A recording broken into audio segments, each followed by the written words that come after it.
Have you ever heard the expression, or maybe you've even used it, well, sin is sin?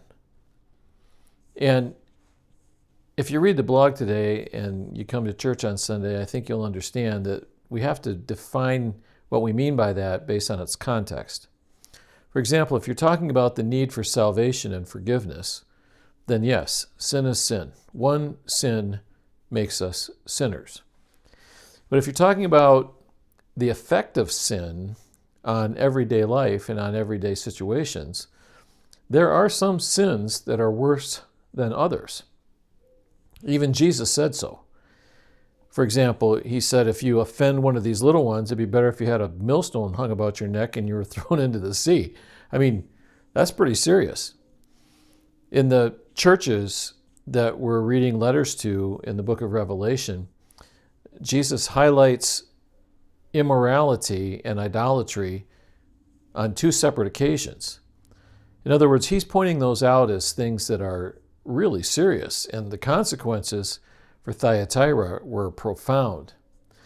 So before we get too flippant about sin and just throwing in all in the same category, let's be clear about our context. And I think what everybody would agree about is this: sin is serious. Sin is serious enough that we need to be forgiven through Jesus Christ our Lord, his work on the cross and the resurrection. And sin is serious enough that it can bring about some severe consequences in our everyday lives. The church at Thyatira was doing all the things that a church should do except deal with sin. They were being tolerant.